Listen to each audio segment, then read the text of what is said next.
Amigo oyente, llegamos hoy al capítulo 2 de esta epístola del apóstol Pablo a los Efesios. En este capítulo se continúa en realidad el mismo pensamiento que teníamos en el capítulo 1. Este capítulo, notará usted, comienza con la conjunción y. Dice en el primer versículo, y Él os dio vida a vosotros, cuando estabais muertos en vuestros delitos y pecados.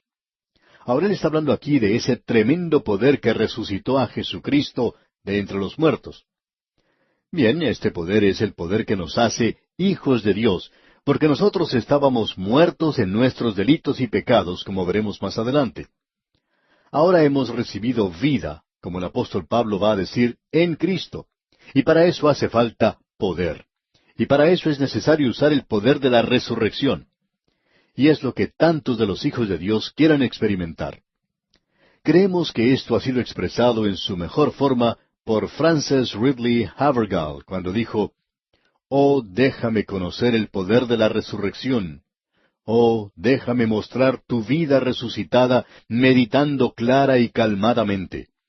Oh, déjame dar los dones que tú has dado gratuitamente.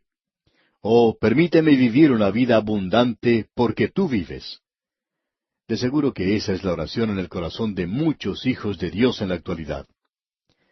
Pablo ahora nos va a revelar aquí algo de ese tremendo poder que Dios provee en la vida de aquel que se vuelve hacia el Señor Jesucristo. Él lo puede levantar de una muerte espiritual a una vida espiritual. Ese es un tremendo poder. Parecería que Dios mostrara cierta renuencia para permitir que el hombre tenga poder. Y tal vez nos damos cuenta por qué. Usted puede pensar en los siglos que han pasado sin que el hombre supiera nada del poder atómico. Luego, el hombre descubre el poder atómico y esto cambia el mundo. ¿Y qué fue lo que esto hizo para el mundo? ¿Lo convirtió acaso en un maravilloso lugar para vivir? No, amigo oyente, lo convirtió en un lugar terrible para vivir, porque el hombre tiene en el día de hoy el poder de destruir al mundo, y ese poder se encuentra en ese pequeño átomo. El hombre es un ser peligroso en el presente. Creo que estamos viviendo como el avestruz, con nuestra cabeza escondida en la arena, como si estuviéramos diciéndonos que ninguna nación se atrevería a soltar tal poder en el presente. Pero, amigo oyente, hay muchos hombres que se encuentran en posiciones de poder en la actualidad, y si ellos pensaran que podrían salirse con la suya, no vacilarían en usar ese poder mañana mismo. En realidad, creemos que ellos hasta lo utilizarían en el día de hoy. Así es que, el hombre es muy peligroso con la utilización del poder físico. Puede que sea por eso que Dios es renuente en permitir que el hombre utilice otra clase de poder. Pero podemos ver que aquí se demuestra ese poder. Este capítulo que tenemos ante nosotros tratará en realidad con otro tema. En el capítulo anterior, el primer capítulo de la epístola a los Efesios, la iglesia se presentó como el cuerpo de Cristo en el mundo hoy. Y ese cuerpo es la forma, la manera en que usted se expresa. La forma en la que el Señor Jesucristo se expresa a sí mismo en el mundo del presente es a través de su iglesia. El tema de este capítulo es la iglesia como templo. Y es un templo, pensamos, que corresponde al templo del Antiguo Testamento, que a su vez fue precedido por el tabernáculo en el desierto. Y creemos que la comparación aquí es muy evidente y el contraste es bien delineado o definido. El tabernáculo y el templo, por ejemplo, fueron construidos de árboles vivos de acacia, y estos eran entretejidos con maderas. Pero en la iglesia del presente, Dios saca todo ese material muerto y lo transforma en un templo viviente. El templo y el tabernáculo eran moradas para la gloria de Dios. Ahora la iglesia es la morada para la persona del Espíritu Santo en el presente. El tabernáculo y el templo eran para la realización de un rito y para la repetición del sacrificio por el pecado. La iglesia es edificada sobre un sacrificio, el de Cristo en el pasado histórico, y ese es un sacrificio que no se vuelve a repetir. Eso es lo que nos dice el escritor de la epístola a los Hebreos. Allá en el capítulo 9 de esa epístola, versículos 25 y 26 dice, y no para ofrecerse muchas veces, como entra el sumo sacerdote en el lugar santísimo cada año con sangre ajena.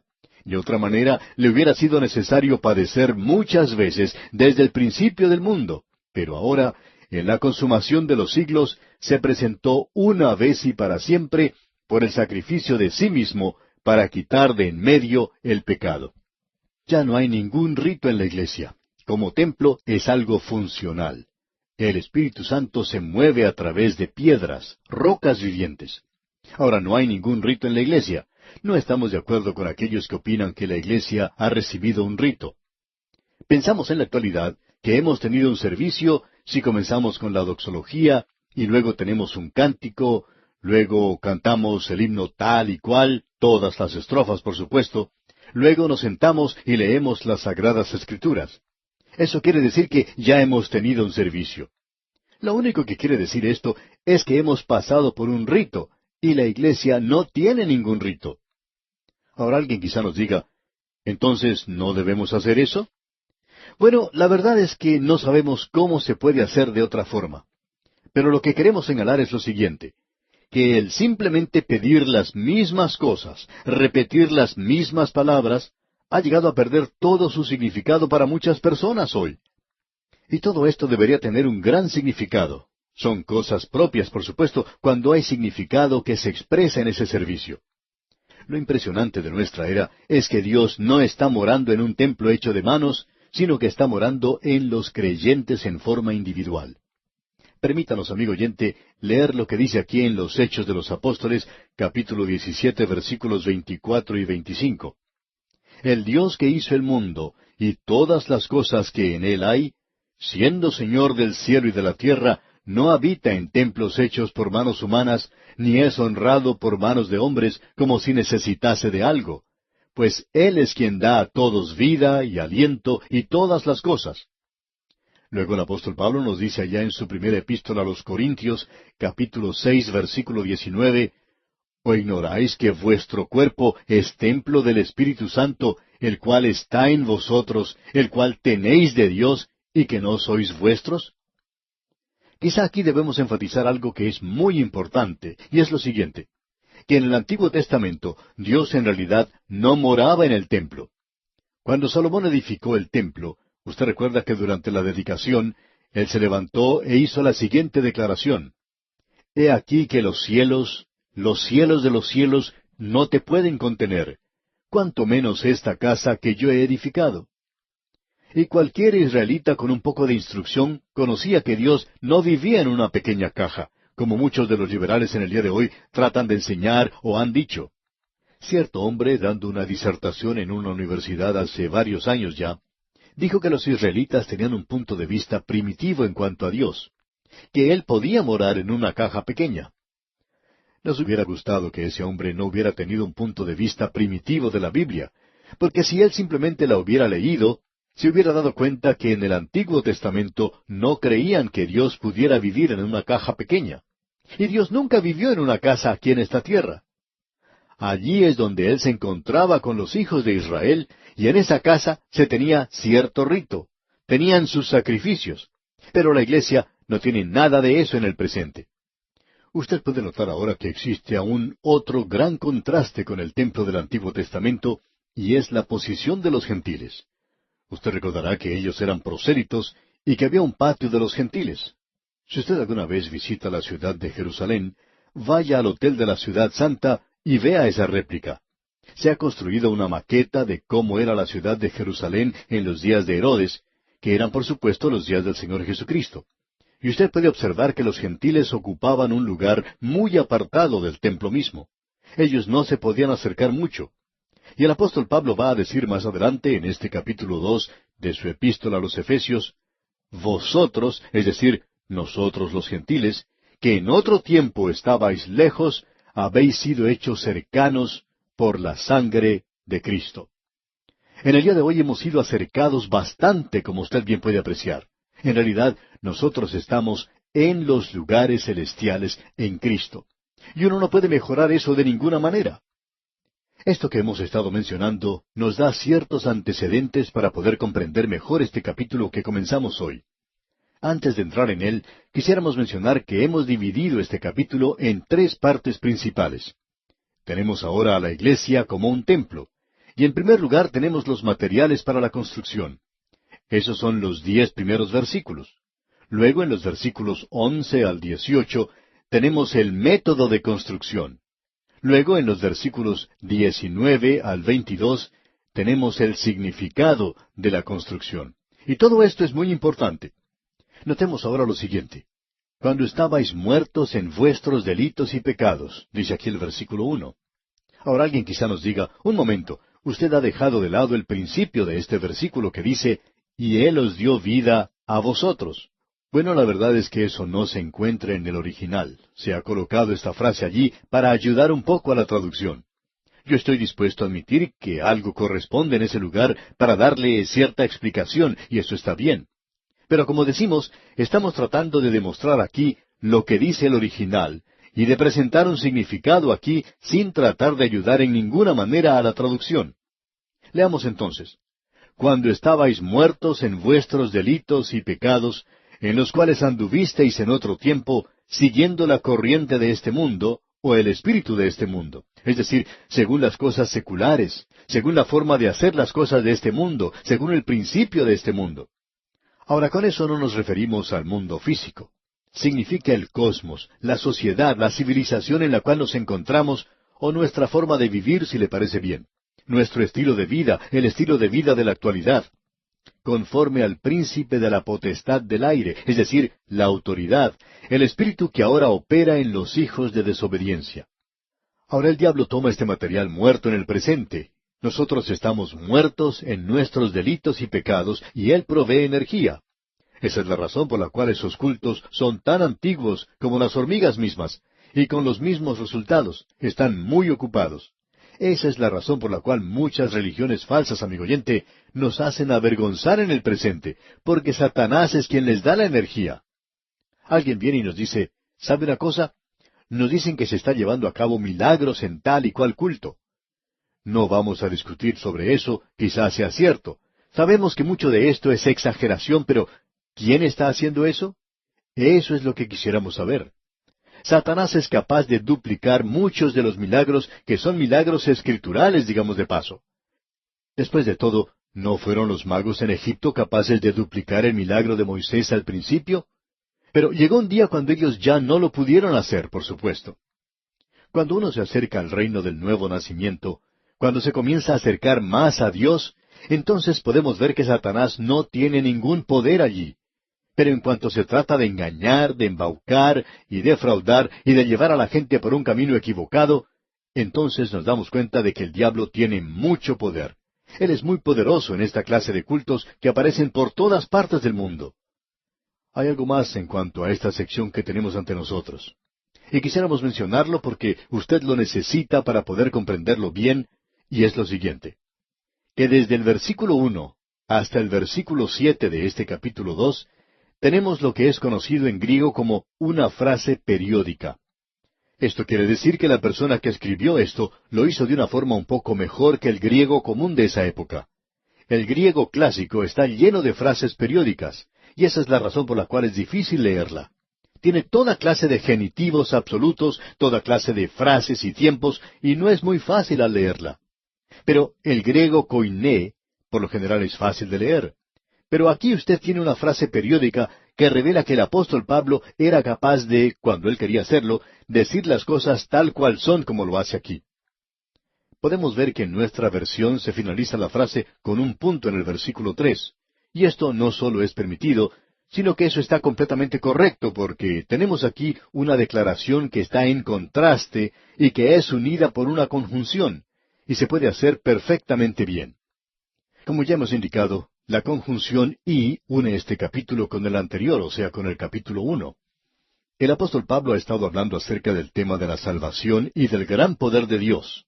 Pablo ha tomado ese tema de la grandeza del poder de Dios en el versículo 19 del capítulo 1, y este es el poder que da vida a los pecadores muertos. Cuando estabais muertos, dice. Y eso nos habla de la muerte que se nos ha imputado a todos nosotros en Adán. El apóstol Pablo lo menciona en su epístola a los Romanos capítulo 5 versículo 12, donde dice, Por tanto, como el pecado entró en el mundo por un hombre, y por el pecado la muerte, así la muerte pasó a todos los hombres, por cuanto todos pecaron. Por cuanto todos pecaron. ¿Cómo? en el primer hombre. El pecado de Adán hace de mí un hijo del Adán caído, y yo tengo la misma naturaleza que él tenía, la cual es una naturaleza caída. Yo no tengo ninguna capacidad ni inclinación hacia Dios. Yo estaba muerto en delitos y pecados. El autor de estos estudios bíblicos, el Dr. J. Vernon McGee, nos contó acerca de su conversión y él opinó que eso fue en realidad un milagro. Él dijo, mi padre tenía principios morales elevados y era conocido como un hombre honesto, pero él no era un creyente. En realidad, él era antagónico en cuanto a la iglesia. Él nunca pasó por la puerta de una iglesia. Pero él hizo que yo asistiera a la escuela dominical cuando era muchacho, aunque siempre argumenté en cuanto a eso. Luego mi padre murió cuando yo tenía 14 años, y me encontré a la deriva en este mundo. Huí de mi hogar hacia la ciudad de Detroit, en el estado de Michigan, en los Estados Unidos, para escapar a toda clase de autoridad. Luego conseguí trabajo, no en la fábrica Ford, sino que conseguí trabajo donde construían los autos Cadillac. Y el Dr. McGee señaló, quizá usted se ha preguntado, ¿por qué el Cadillac es un automóvil tan bueno? Y yo le puedo decir por qué. Yo trabajé para ellos. No trabajé mucho tiempo, sino lo suficiente como para hacer de ese un buen automóvil. Pero luego, continúa él, cometí pecados tremendos. Me uní a un grupo de hombres en esa ciudad, uno de ellos era de Hungría, y él pensaba que yo era como su hijo que había muerto, y por así decirlo, me adoptó. Pero este hombre era un pecador. Él me llevó a lugares donde un muchacho de tan solo 16 años no tenía nada que hacer. Sin embargo, yo comencé a extrañar mi hogar. Al pensar en eso, me di cuenta que Dios fue quien me hizo extrañar mi hogar, y regresé a mi casa. Si no hubiera hecho eso, entonces Satanás habría ganado en aquel tiempo. Yo estaba muerto en delitos y pecados. Luego, continuó el Dr. McGee, un hombre me dijo cómo podía obtener paz con Dios a través del Señor Jesucristo. Y qué hermoso que fue todo eso. Debo decir que eso fue un milagro. Yo no estaba buscando a Dios, estaba huyendo de Él tan rápido como podía, y me encontraba muerto en delitos y pecados. Amigo oyente, este es el cuadro de nosotros en esta hora presente. Porque por cuanto la muerte entró por un hombre, también por un hombre la resurrección de los muertos. Adán murió espiritualmente el día en que ya no creyó y desobedeció a Dios. Él huyó de Dios. Él no estaba buscando a Dios. Adán se estaba escondiendo de él. Y esa es la posición natural del hombre del presente. Algunos dicen hoy que el hombre tiene una pequeña chispa de lo divino en él y que está buscando a Dios. Pero eso es tan falso como cualquier otra cosa falsa, amigo oyente. Ese día Adán murió en cuanto a Dios y a las cosas de Dios. Él no murió físicamente, sino 900 años después de haber comido del fruto prohibido. Eso simplemente significaba que él ya no tenía una capacidad o un deseo por Dios. Él estaba separado de Dios. Y después de todo, la muerte es separación. La muerte física es la separación del espíritu y el alma del cuerpo. Y eso es la muerte. Nosotros no podemos ver al espíritu y al alma, pero sí podemos ver a un cuerpo muerto. El nivel más alto de vida para el hombre era lo físico y lo mental. Y él ha pasado a sus descendientes esta misma naturaleza muerta, muerto hacia Dios. Y sólo la obra del Espíritu Santo puede aguijonear la conciencia de los hombres de este mundo en el presente. Usted y yo no lo podemos hacer. Sólo el Espíritu de Dios lo puede hacer. El Dr. McGee contaba de una experiencia personal lo siguiente, que él tuvo el privilegio de ser pastor de una gran iglesia en la ciudad de Los Ángeles, en California, en los Estados Unidos, y le tocó seguir en el púlpito a hombres de gran estatura espiritual. El fundador de esa iglesia fue el Dr. R. Torrey. Así que él siguió allí a hombres grandes. Dijo él que quería realizar una obra honrosa, pero que eso fuera para la gloria de Dios. Y cada vez que él se dirigía al púlpito para predicar, le decía a Dios, «Oh Dios, yo reconozco que hoy necesito de tu ayuda para hablar a estas personas. Parecería como si estuviera hablando a un cementerio. Hay aquí muchos que están muertos en delitos y pecados». Pero luego decía, «Oh Dios, yo tengo poder si el Espíritu de Dios actúa». Por tanto, el Espíritu de Dios solamente puede hablar de tal manera que los hombres que están muertos puedan oír. Gracias a Dios, amigo oyente, que el Espíritu Santo habla como lo hace mediante este programa radial y que hombres muertos son capaces hoy de oír. El Señor Jesucristo dijo que cuando el Espíritu de Dios viniera, convencería al mundo de pecado, de justicia y de juicio. Usted y yo vivimos hoy en un gran cementerio en este mundo. Los hombres están muertos. Se le preguntó a un hombre en cierta ocasión, ¿qué es un cementerio? Y respondió, un cementerio es donde viven los muertos. Y ese es el lugar donde vivimos nosotros hoy. Hace algún tiempo un juez estaba presentando un discurso, el cual había titulado Millones de personas que viven hoy no morirán nunca. Y después de esto llegó a la misma ciudad un gran predicador que dio un discurso al cual tituló Hay millones que están viviendo hoy que ya han muerto. Y sabe una cosa, amigo oyente, este predicador estaba más en lo cierto de lo que estaba el juez. Porque hay millones que ya han muerto. Lo interesante es que hay millones hoy, podríamos decir billones, muertos en delitos y pecados.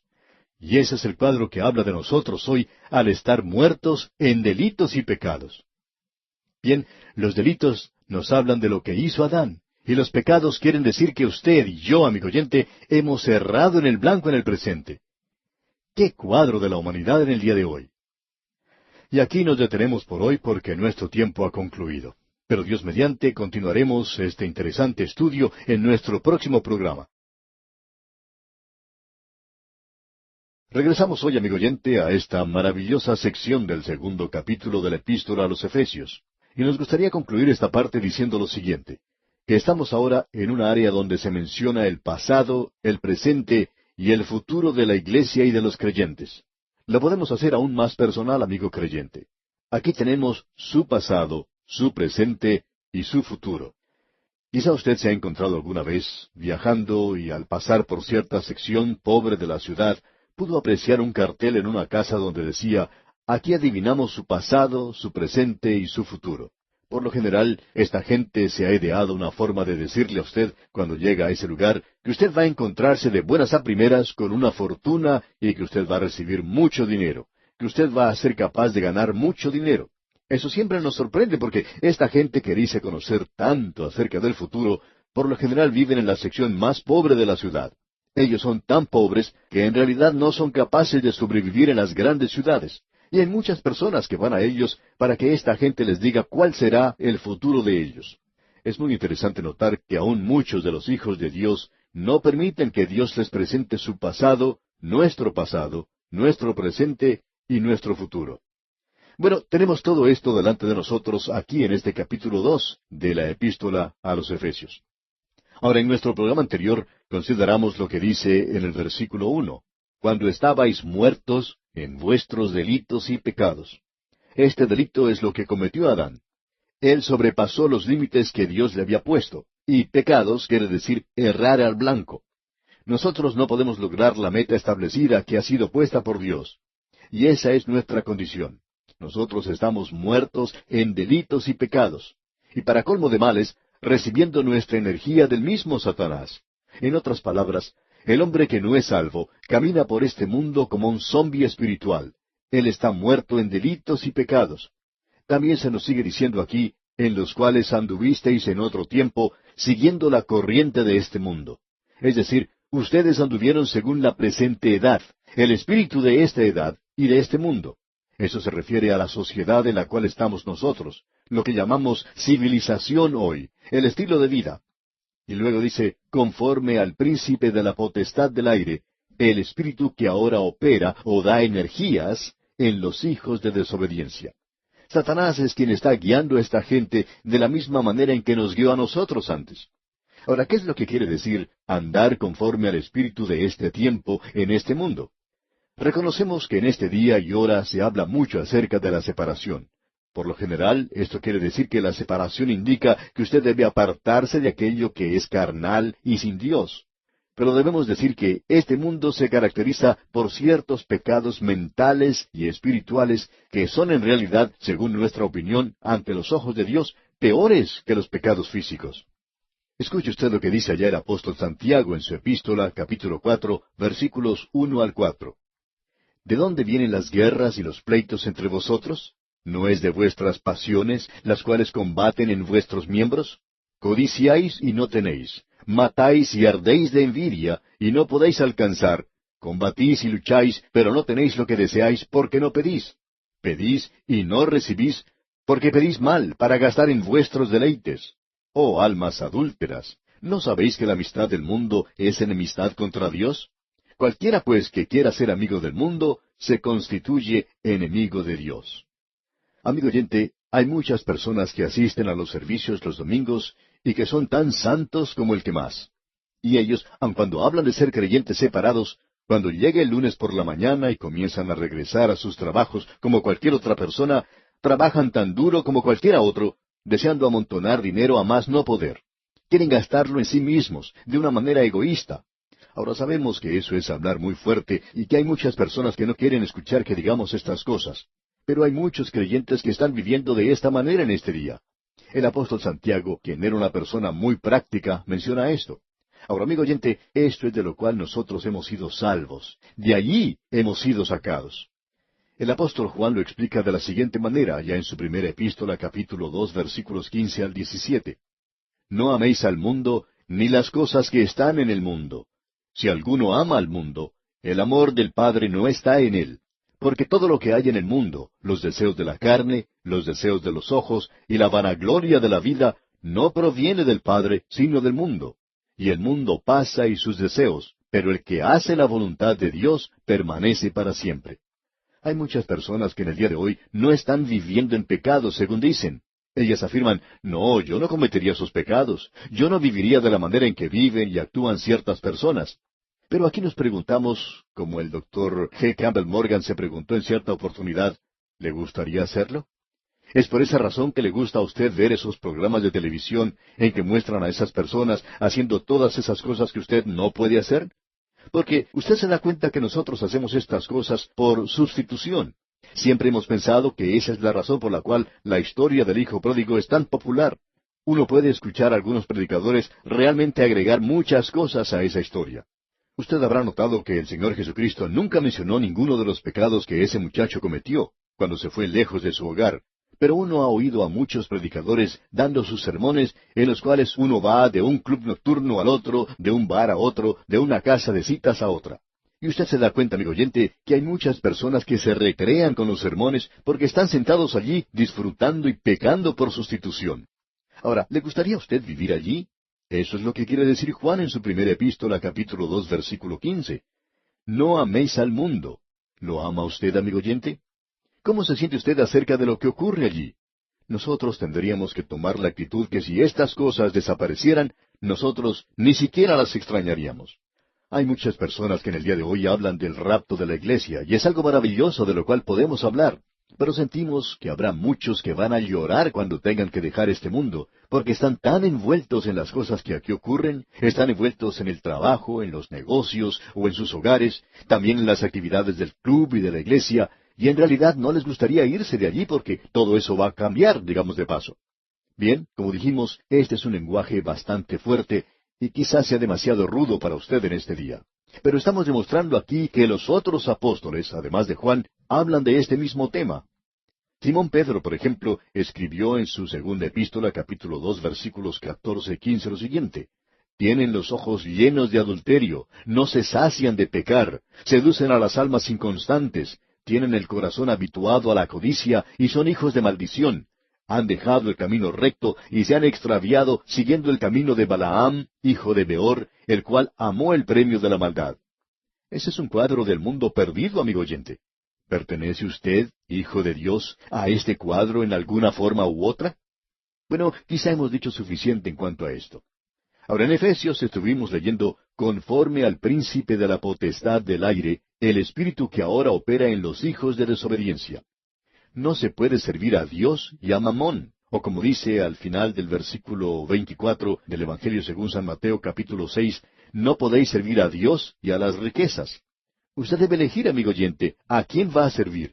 Y si usted va a servir a Dios, no quiere decir que usted simplemente no va a los cines o que no utiliza maquillaje, y espero que usted no me entienda mal en cuanto a esto. No estoy de acuerdo con esa clase de separación, pero eso es lo que se escucha por todas partes, que usted no hace esto o aquello, y que usted no se une con esta o aquella clase de personas porque son liberales y todo eso. Eso no es separación. Es absurdo el hablar de esa manera. Y luego usted mismo tiene los ojos llenos de amargura, de odio y de egoísmo. Amigo oyente, Esos son pecados muy graves, podemos decir de paso. Bueno, mejor sería que sigamos adelante porque si no lo hacemos vamos a perder a toda la audiencia en este día. En el versículo 3 de este capítulo 2 de la Epístola a los Efesios leemos, entre los cuales también todos nosotros vivimos en otro tiempo en los deseos de nuestra carne, haciendo la voluntad de la carne y de los pensamientos, y éramos por naturaleza hijos de ira, lo mismo que los demás. Usted nota que el apóstol Pablo dice aquí nosotros. Él se incluye a sí mismo, utilizando la primera persona en un pronombre plural que él adopta en este momento. O sea que él se coloca a sí mismo junto con esta gente. Y usted y yo necesitamos hacer eso. Leamos este versículo 3 una vez más. Entre los cuales también todos nosotros vivimos en otro tiempo en los deseos de nuestra carne, haciendo la voluntad de la carne y de los pensamientos, y éramos por naturaleza hijos de ira, lo mismo que los demás. Hay cristianos hoy que viven simplemente para la naturaleza carnal, y de esa misma manera es como está viviendo el hombre del mundo en el presente, visitado y motivado por una filosofía sin Dios y controlado por principios satánicos. En cierta ocasión, un pastor fue a visitar a un amigo suyo, que era un hombre de negocios, y estuvo en su hogar, muy lindo por cierto. Y este hombre le contó al pastor acerca de sus hijos. También le habló acerca de sus negocios, acerca de los honores que él había recibido, pero nunca hizo referencia a su relación con el Señor Jesucristo. Y amigo oyente, hay algo malo con esta clase de vida, el vivir de esa manera, el tener un estilo de vida que incluye de todo en el mundo, pero deja al Señor Jesucristo fuera de ella. A esta clase de gente el apóstol Pablo le dice allá en su epístola a los Romanos, capítulo 1, versículo 18, porque la ira de Dios se revela desde el cielo contra toda impiedad e injusticia de los hombres que detienen con injusticia la verdad. Usted ha notado que eso se refiere al pasado. Pero escuche lo que sucede después. Leamos el versículo 4 de este capítulo 2 de la carta de Pablo a los Efesios. Pero Dios, que es rico en misericordia, por su gran amor con que nos amó. Esa pequeña preposición, pero, es tan importante, amigo oyente. Pero Dios, que es rico en misericordia. Y amigo oyente, Dios es rico en misericordia, y Él ha tenido misericordia de mí. Yo sé que también ha tenido misericordia de usted, por su gran amor con que nos amó.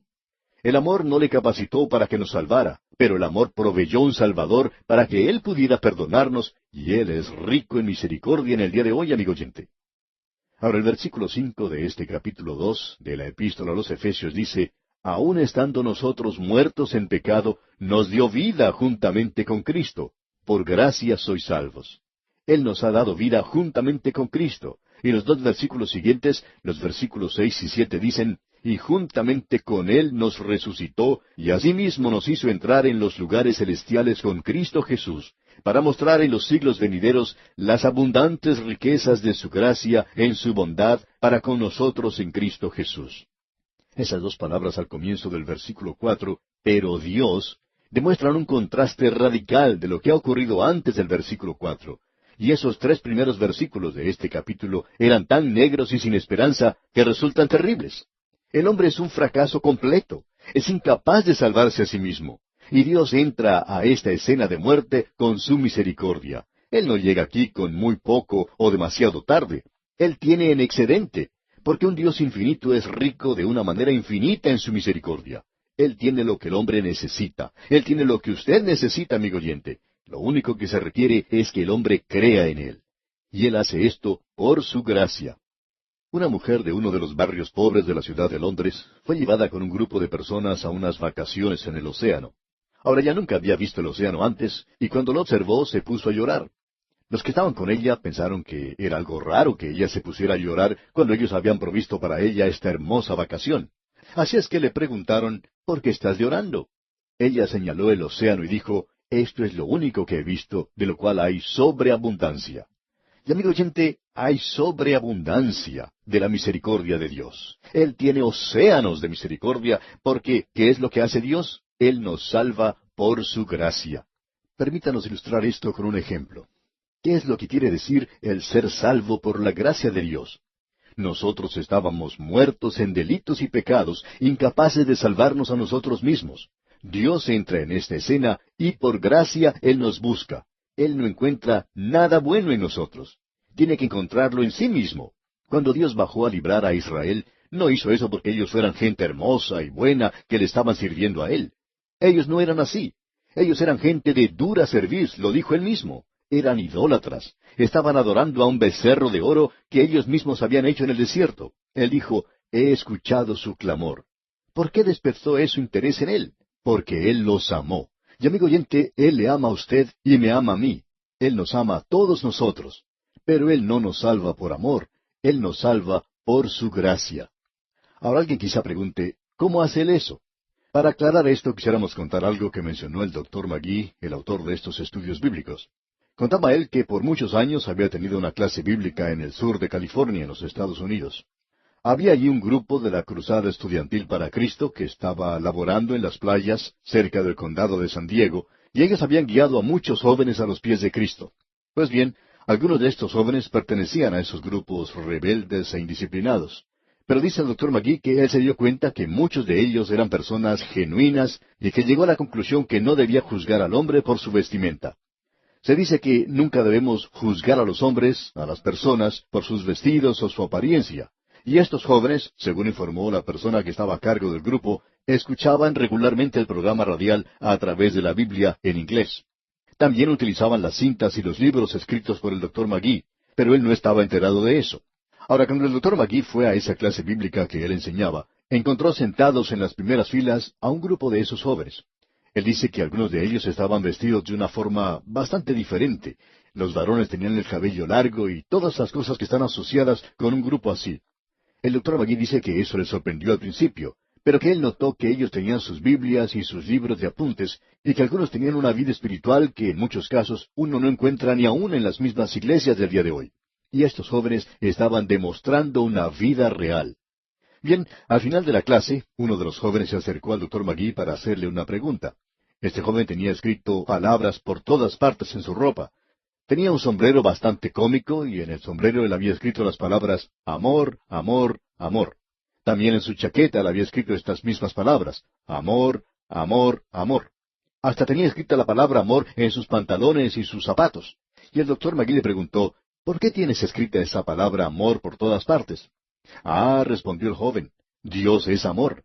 El doctor Magee le dijo que él estaba de acuerdo con eso, que nada podía ser más cierto que eso, que Dios es amor. Y luego el joven dijo, Dios nos salva por su amor. Y a esto el doctor Magee le respondió que él no estaba de acuerdo con esa afirmación. Dios no nos salva por su amor, le dijo. Y le pidió al joven que le diera un versículo donde dijera eso. El joven se puso a pensar, se rascó la cabeza por un minuto o dos, y luego dijo, no me puedo acordar de ese versículo ahora mismo. A lo cual el doctor Magee le contestó, cuando lo encuentres, dime dónde está, porque nunca lo he podido encontrar tampoco. A lo cual el joven respondió, bien, si Dios no nos salva por su amor, ¿cómo es que nos salva entonces? El doctor Magee le replicó que le gustaba esa pregunta porque la Biblia dice, porque por gracia sois salvos por medio de la fe, y esto no de vosotros, pues es don de Dios, no por obras, para que nadie se gloríe. Dios nos salva por gracia, y este joven quería saber cuál era la diferencia.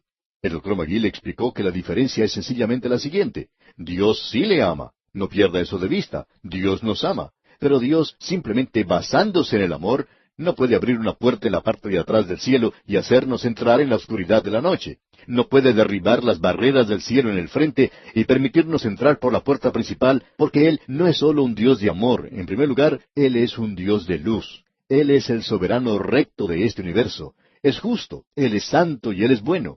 Y todo esto nos revela una cosa, que Dios no puede hacer las cosas que son malas, aquello que está mal de acuerdo a sus propios niveles. Dios no nos puede salvar por amor. El amor lo tenía Él atado. Él podía amar sin poder salvar. Y continúa el doctor Magee diciéndole a este joven que el versículo que él pensaba que el joven le iba a citar era el de Juan 3:16, donde dice, porque de tal manera amó Dios al mundo, que ha dado a su Hijo unigénito, para que todo aquel que en Él cree no se pierda, mas tenga vida eterna. Observemos lo que dice este versículo, le dijo el doctor Magee. Porque de tal manera amó Dios al mundo que ¿salvó? No, eso no es lo que dice.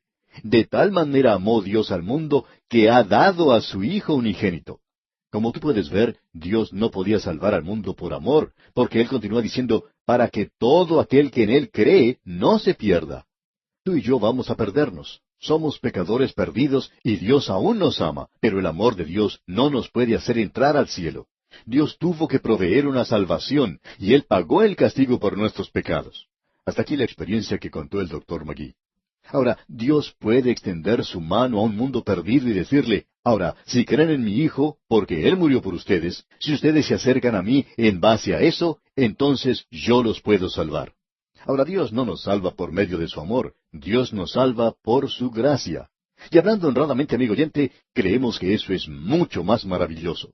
Hoy yo puedo perder el favor, caer en desgracia por algo que haya hecho mal.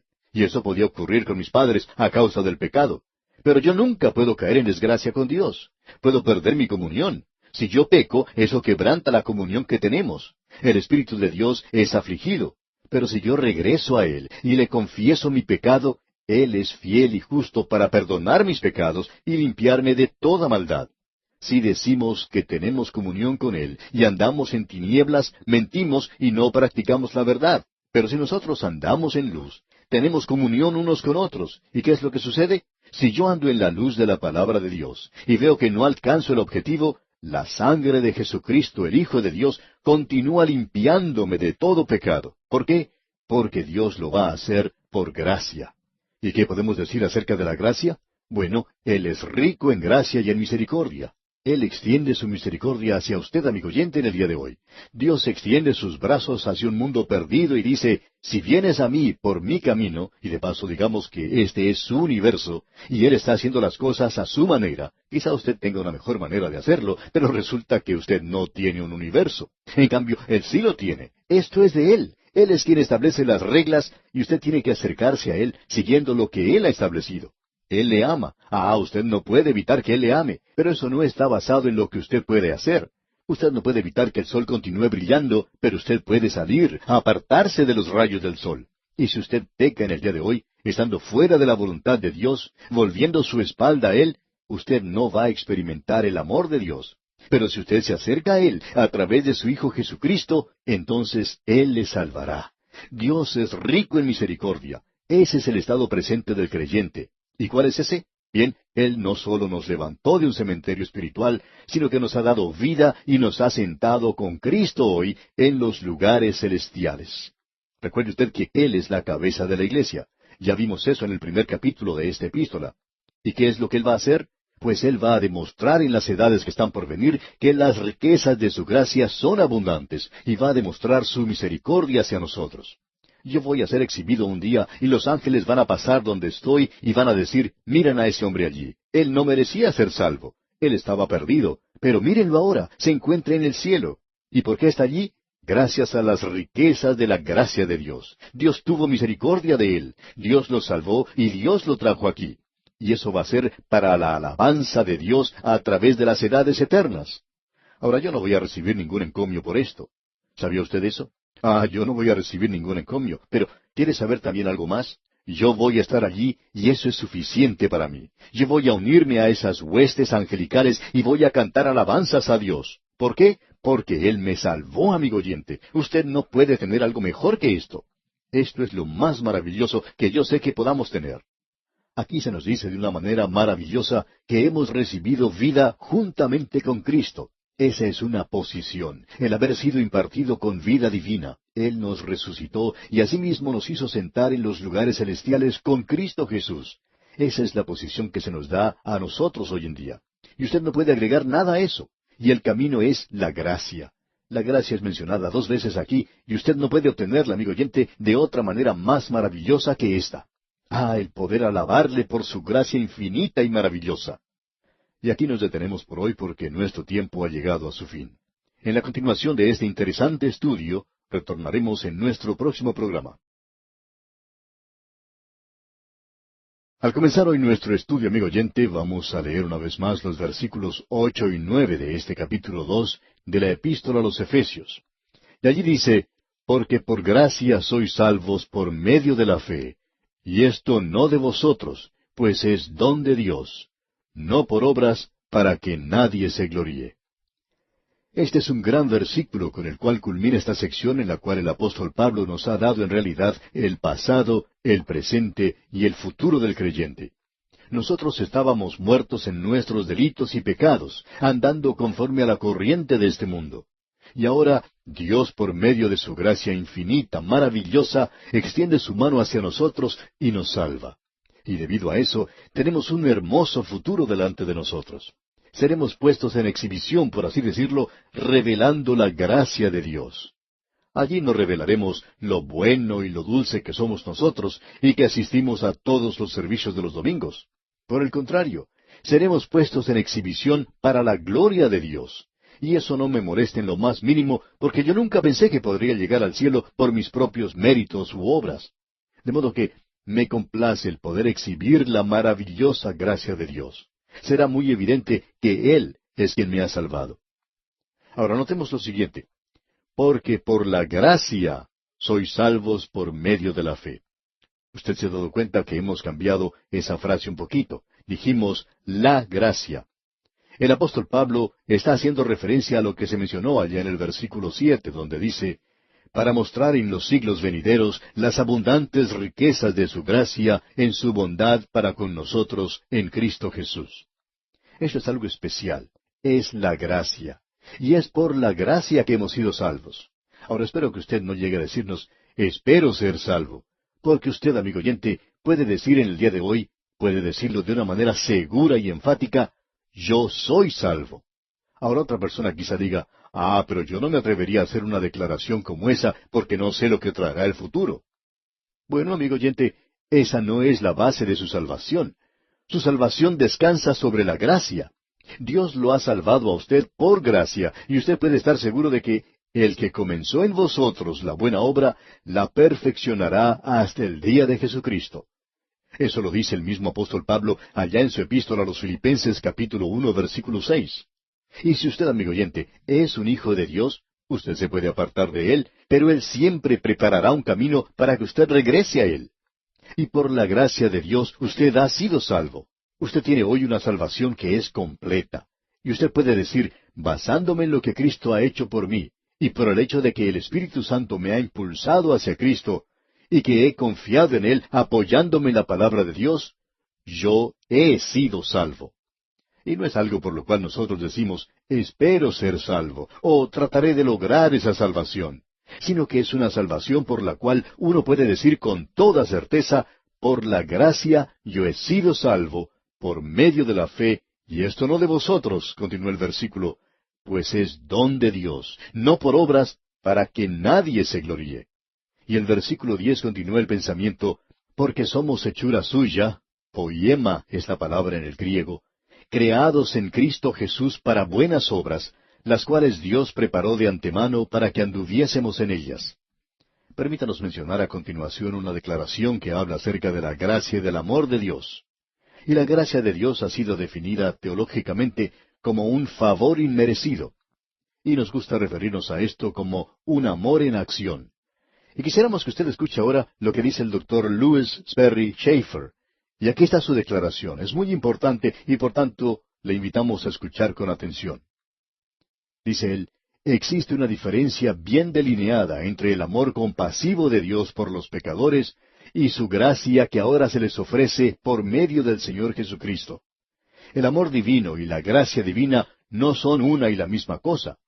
Dios puede amar a los pecadores con una compasión indecible, y sin embargo, a causa de una justicia divina ultrajada y de su santidad, no puede rescatarlos de su justo castigo.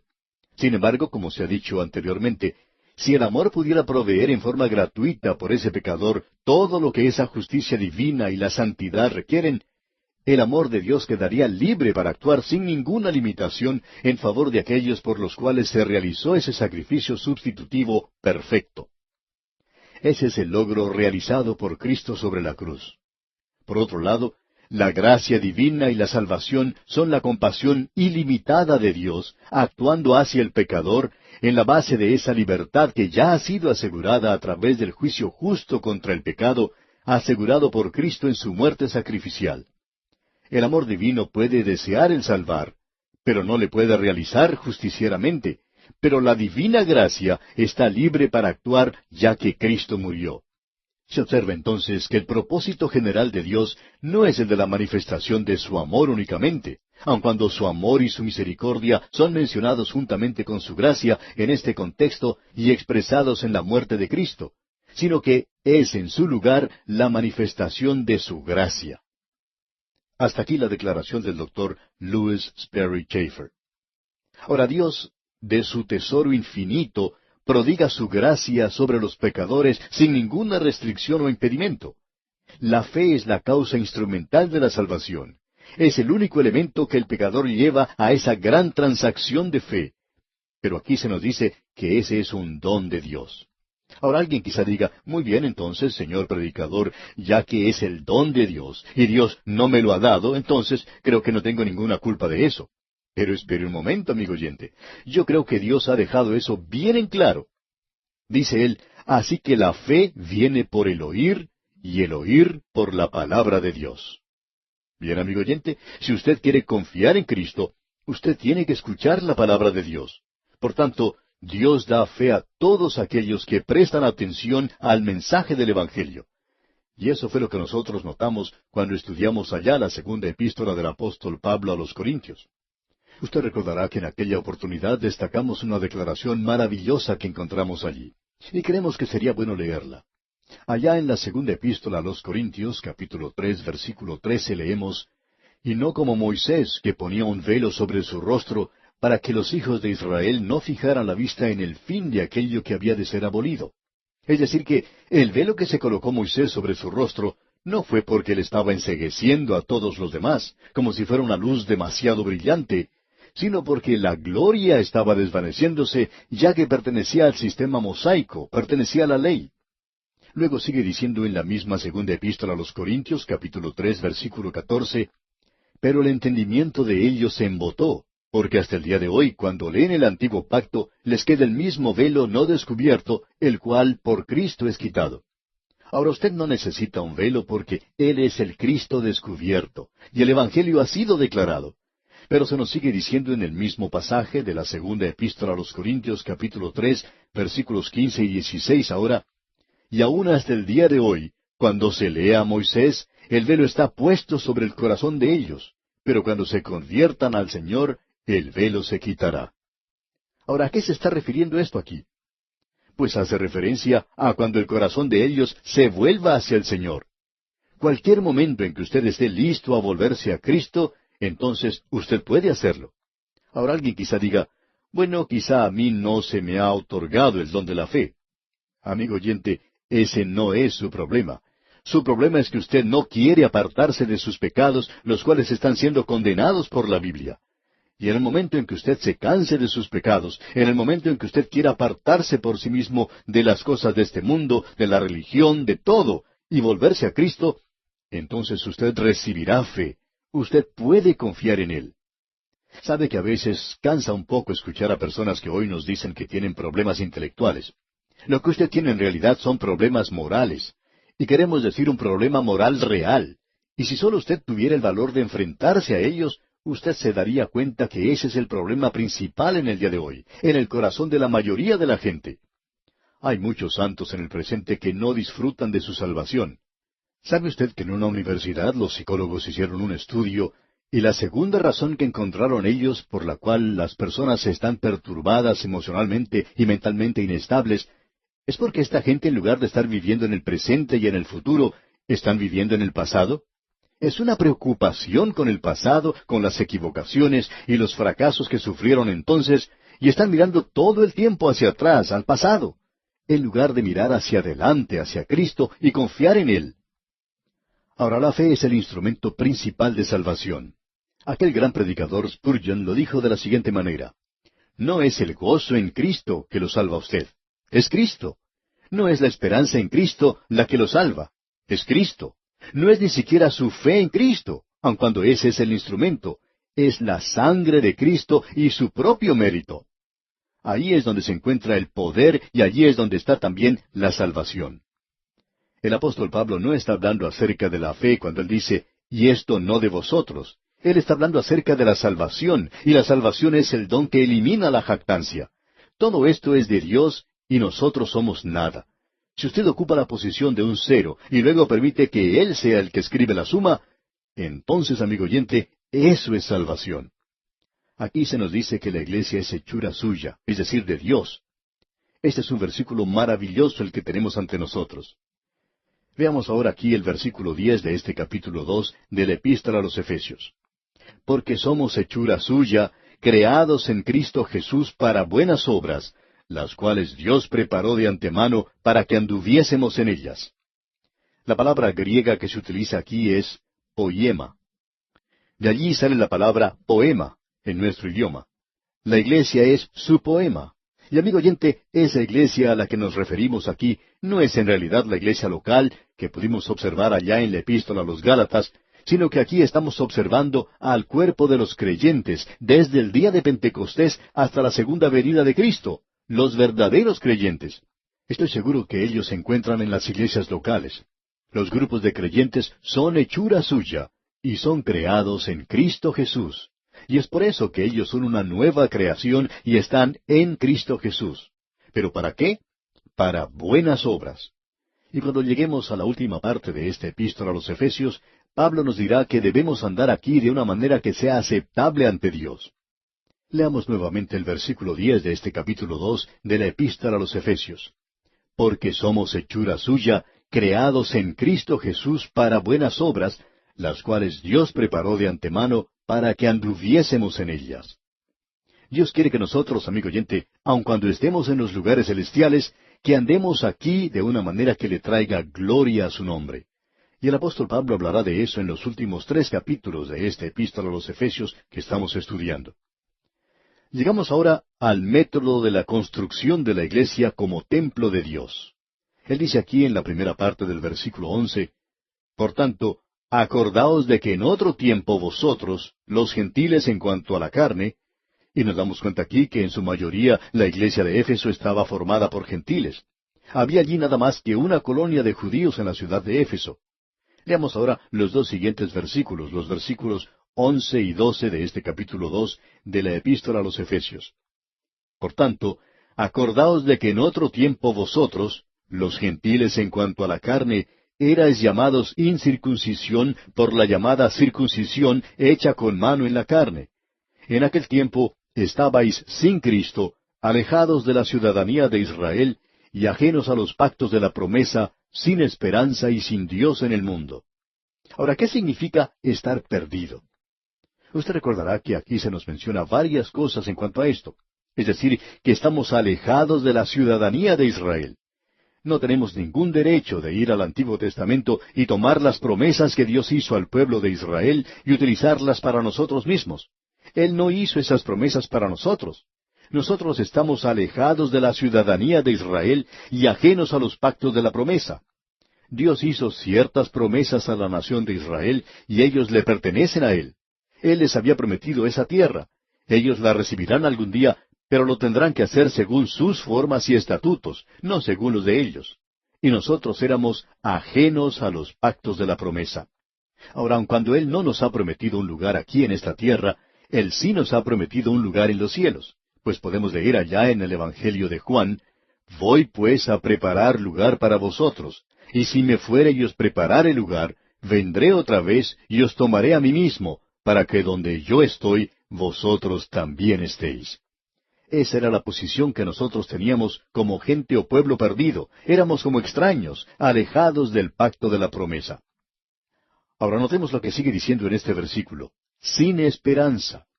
Usted puede observar las religiones de este mundo. Ellos no tienen ninguna esperanza. Son bastante nebulosos en cuanto a este asunto de lo que hay después de la muerte. No tienen resurrección y no tienen esperanza. Esos cultos no ofrecen ninguna esperanza. Han puesto un obstáculo que ninguna persona puede sobrepasar. Sin esperanza y sin Dios en el mundo. Esa era la posición que tenían los gentiles. Y cuando Pablo escribió esto, nuestros antepasados se encontraban en algún lugar de la selva y posiblemente en una condición mucho peor de lo que se menciona aquí.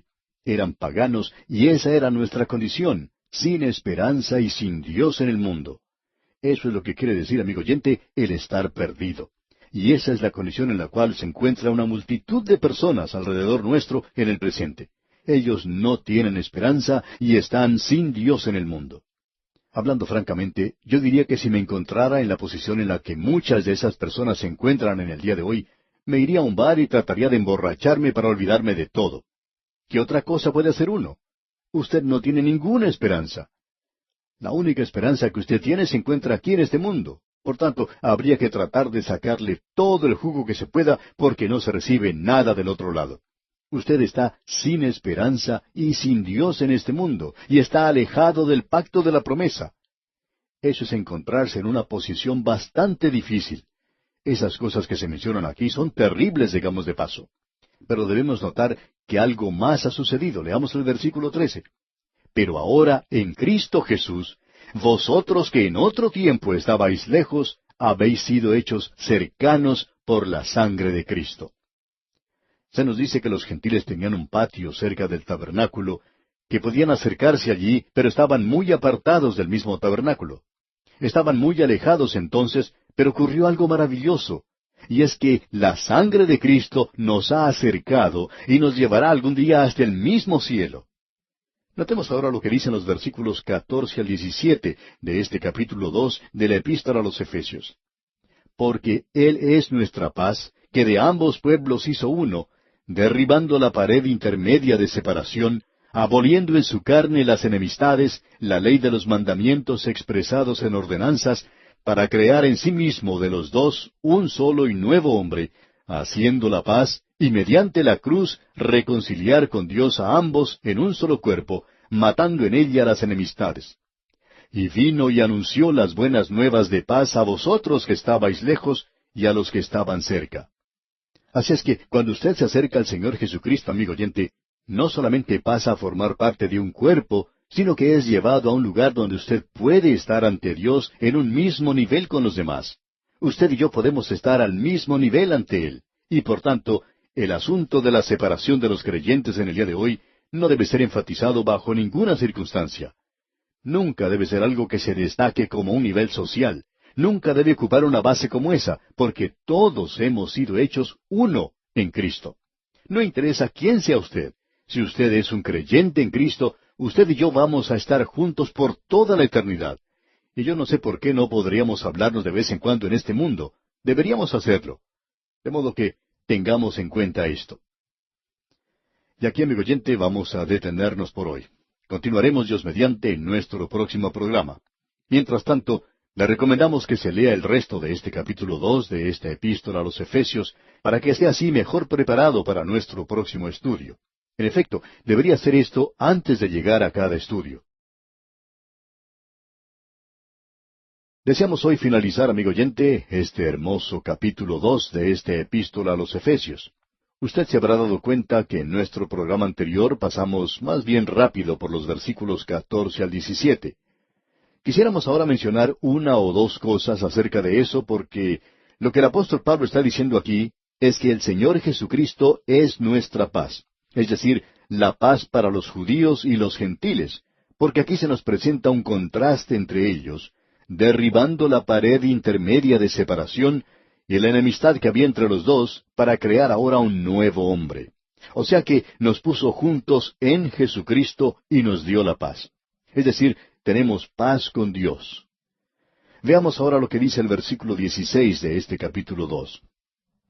Y mediante la cruz, reconciliar con Dios a ambos en un solo cuerpo, matando en ella las enemistades. La reconciliación de Dios ya ha sido completada. Él está listo para recibirle a usted, si usted está listo. Y por tanto, el mensaje que se pregona es reconciliaos con Dios. Y si usted hace eso, amigo oyente, eso lo lleva a formar parte de un nuevo cuerpo, el cuerpo de los creyentes, y no hace ninguna diferencia de qué raza son ellos, ya sean judíos o gentiles. Tampoco hay ninguna diferencia en cuanto al color de la piel de ellos. Puede que sean blancos, puede que sean trigueños, rojos, amarillos o negros, lo que sea. Eso no hace ninguna diferencia si están en Cristo. Hemos sido hechos un nuevo hombre y debemos ahora tener paz.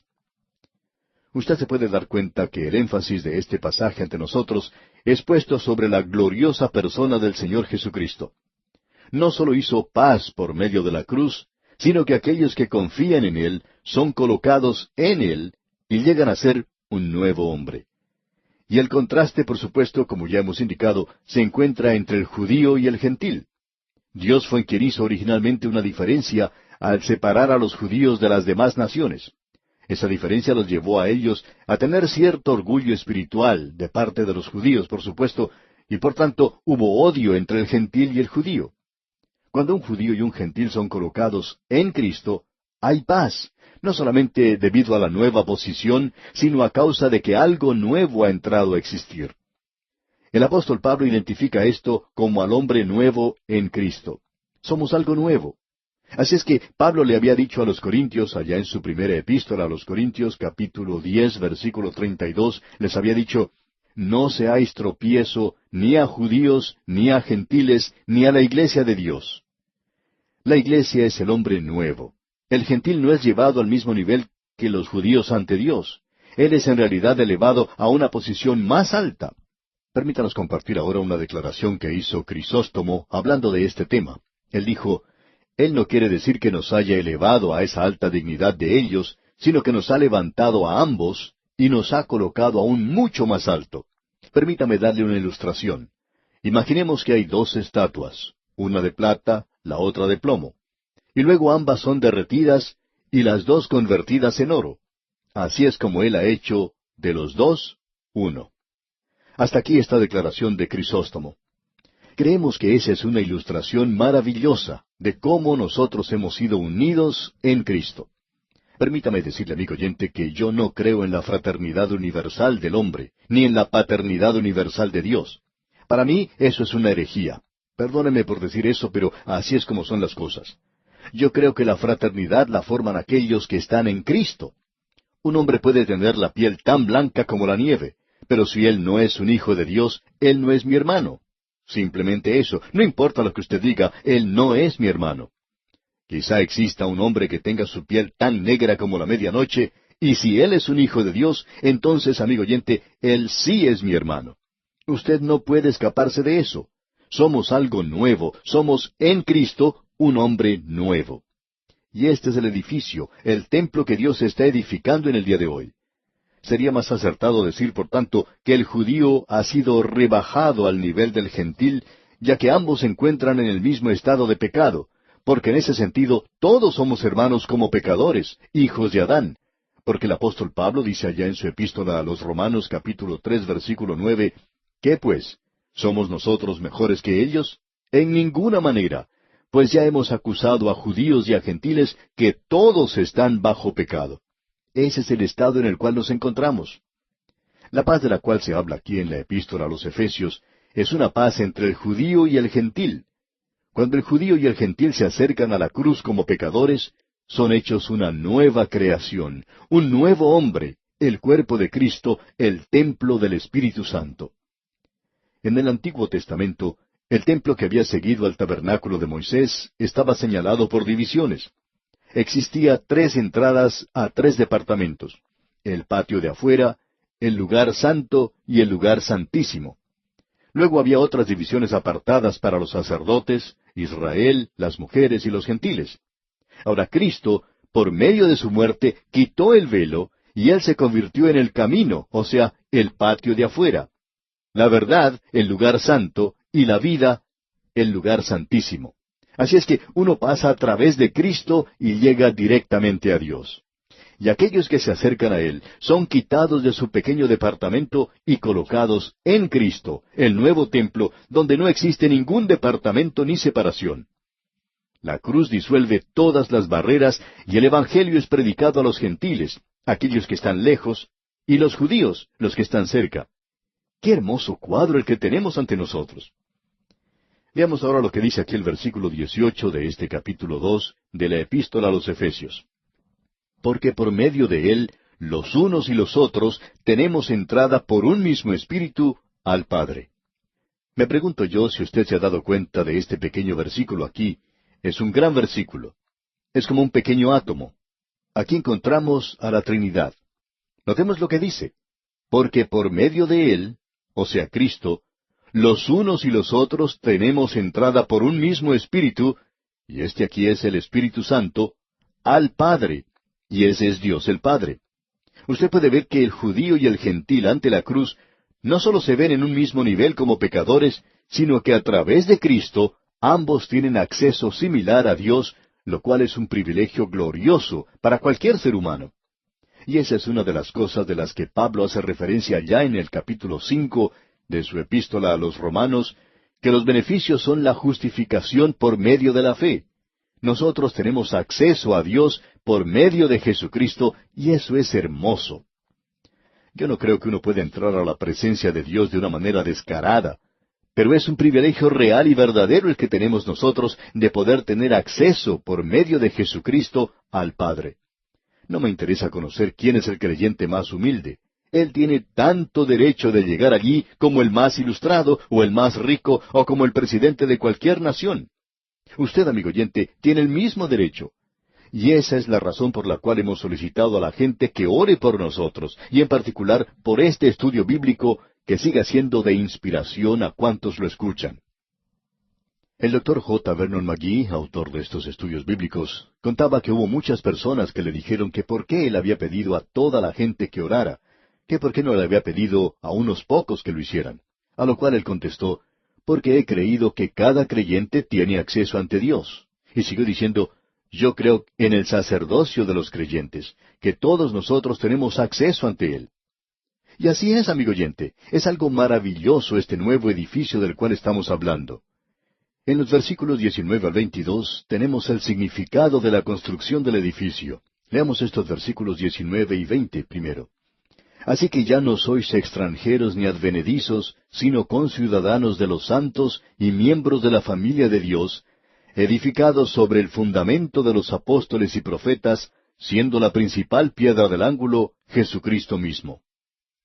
El apóstol Pablo les recuerda a los creyentes gentiles que aunque ellos eran extranjeros y advenedizos, alejados de Dios, que la posición actual es mejorada infinitamente. Ellos ya no son extranjeros ni advenedizos, sino conciudadanos de los santos. Y santos aquí no es una referencia a los santos del Antiguo Testamento. Ellos son conciudadanos con los santos del Nuevo Testamento. Nosotros, los miembros del cuerpo de Cristo. Ellos pertenecen a la familia no como siervos, sino como parientes, miembros de la familia de Dios, porque todos ellos son hijos. Os escribo a vosotros, hijitos, porque vuestros pecados han sido perdonados en su nombre, nos dice Juan en su primera epístola, capítulo 2, versículo 12. Nosotros somos sus hijitos. Esta es una nueva relación, una relación que era extraña al Antiguo Testamento. Aún David, un hombre que ocupaba un lugar especial en el corazón de Dios, es llamado allá en el segundo libro de Samuel, capítulo 7, versículo 8, mi siervo David, como lo fue Moisés antes que él, allá en Números capítulo 12, versículo 7. Y ahora su ciudadanía no está en Israel o en la Jerusalén terrena, sino que está en los cielos. Mas nuestra ciudadanía está en los cielos, de donde también esperamos al Salvador, al Señor Jesucristo, nos dice el apóstol Pablo en su epístola a los Filipenses capítulo 3, versículo 20. Así es que usted puede apreciar que nosotros somos conciudadanos, pertenecemos ahora al cielo, y somos edificados sobre el fundamento de los apóstoles y profetas. Notemos esto porque es de importancia. Esto no quiere decir que los apóstoles y los profetas eran el fundamento, sino que ellos personalmente colocaron el fundamento. La iglesia primitiva construyó su doctrina sobre la de los apóstoles. Allá en el libro de los Hechos, capítulo 2, versículo 42, inmediatamente después de mencionar el día de Pentecostés, dice que aquel grupo que había sido traído a la iglesia perseveraba en la doctrina de los apóstoles, en la comunión unos con otros, en el partimiento del pan y en las oraciones. Se ha escrito mucho acerca de la identidad de los profetas. Ahora, ¿son aquí los profetas del Antiguo Testamento o profetas del Nuevo Testamento? El hecho de que los profetas están aquí en la misma clasificación como apóstoles, sin el artículo los, indicaría que ellos son profetas en el Nuevo Testamento. Y creemos que esto será confirmado cuando observemos lo que dice el capítulo 3 de esta epístola a los Efesios. El Señor Jesucristo mismo, siendo la principal piedra del ángulo, revela que Cristo es la roca sobre la cual se edificó la iglesia.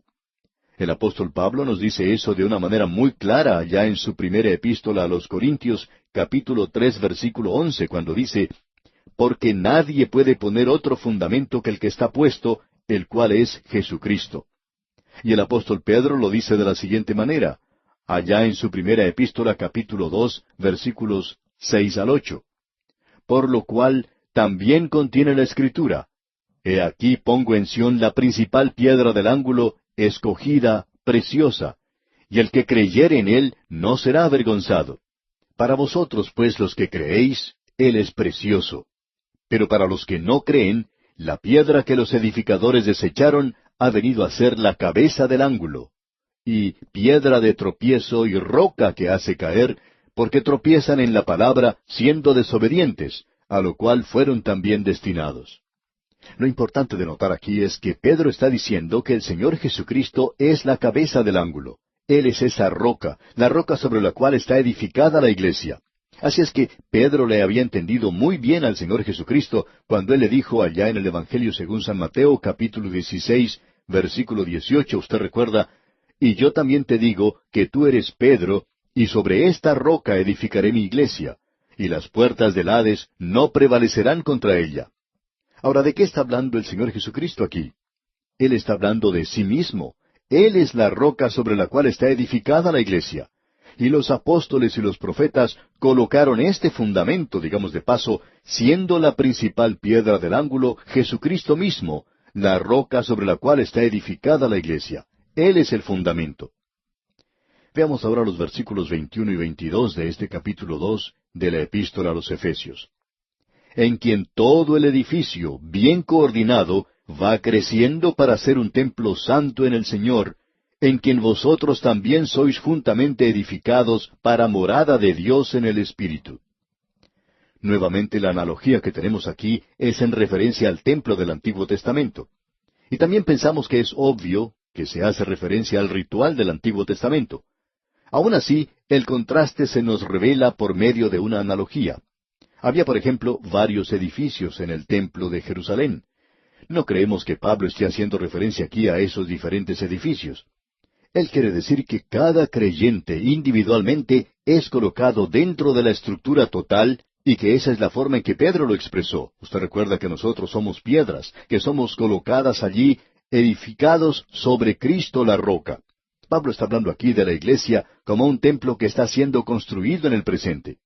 Eso es muy interesante, ya que en los días del apóstol Pablo, el templo de Herodes, que era el templo de aquella época, aún no había sido concluido. Durante los días del Señor Jesucristo ya se había dedicado 40 años a su construcción y fue destruido allá en el año 70 después de Cristo. Y aún en ese entonces no había sido finalizado. Ahora la iglesia está siendo construida en el presente. Será finalizada algún día. Está siendo construida de una manera muy fuera de lo común. Se nos dice aquí que está creciendo para ser un templo santo. Y eso nos revela que aún no ha sido concluida la construcción, y que su estructura está siendo construida de una forma diferente. Uno no coloca una piedra sobre otra de una manera fría.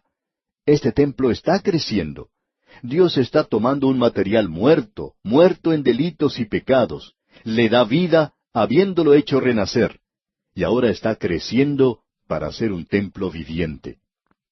El apóstol Pablo en su primera epístola a los Corintios, capítulo 12, versículo 13, nos dice, porque por un solo espíritu fuimos todos bautizados en un cuerpo, sean judíos o griegos, sean esclavos o libres, y a todos se nos dio a beber de un mismo espíritu.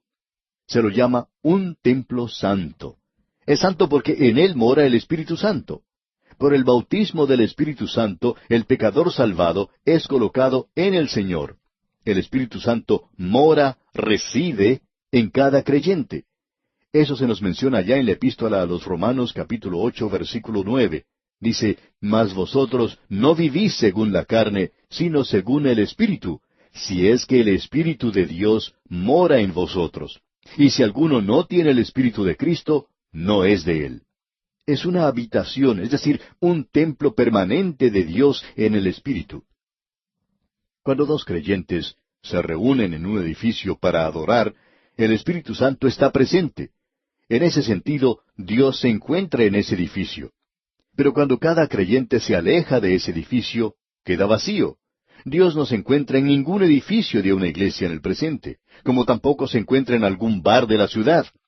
Dios mora en los creyentes, no en los edificios. En realidad, Dios nunca ha morado en ningún edificio que haya sido construido por manos de hombres. Escuche usted lo que dijo Salomón allá en el primer libro de Reyes, capítulo 8, versículo 27. Salomón dijo, «Pero, ¿es verdad que Dios morará sobre la tierra? He aquí que los cielos de los cielos, no te pueden contener.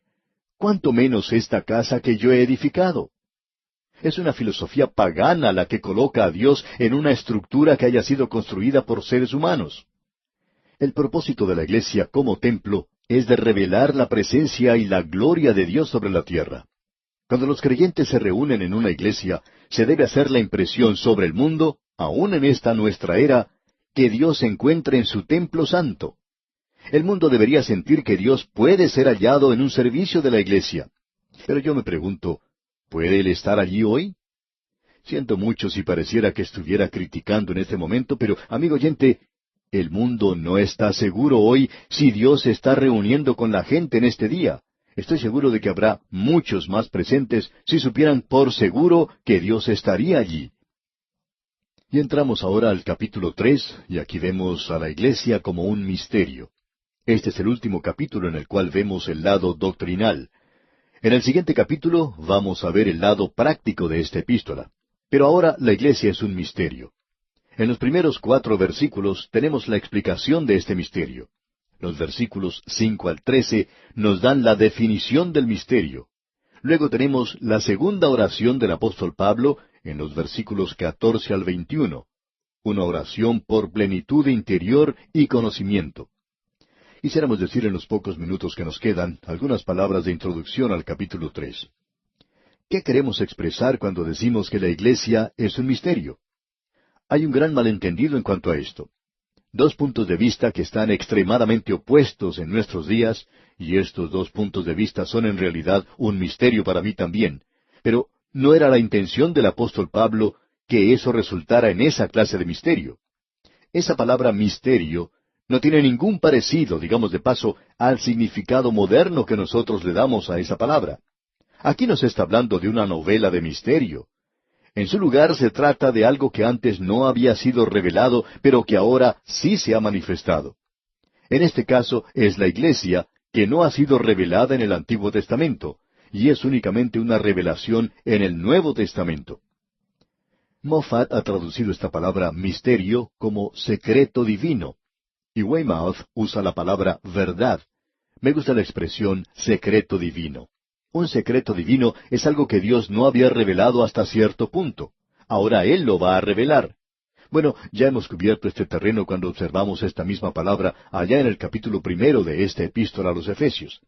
Dijimos, pues, que había 2 grupos extremadamente opuestos. Uno de esos grupos ignora la declaración del apóstol Pablo de que la iglesia no es una revelación del Antiguo Testamento. Esta gente trata a la iglesia como la continuación de Israel en el Antiguo Testamento, y ellos se apropian de todas las promesas que Dios le había hecho a Israel.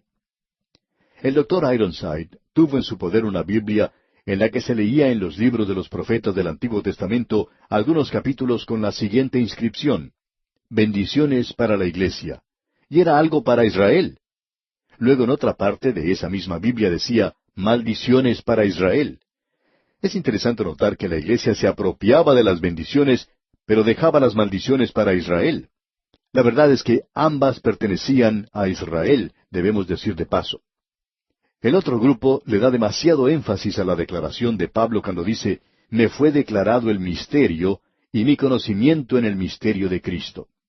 Ellos tratan el misterio como una revelación particular del apóstol Pablo. Y quisiéramos demostrar que eso es inexacto. Como resultado de eso, se ha desarrollado la práctica de cambiar el comienzo de la iglesia a alguna fecha posterior a Pentecostés. En esta escala se había sugerido varias fechas, y cuando una resultaba imposible, pues se adoptaba otra. Así que podemos ver las 2 posiciones extremadamente opuestas.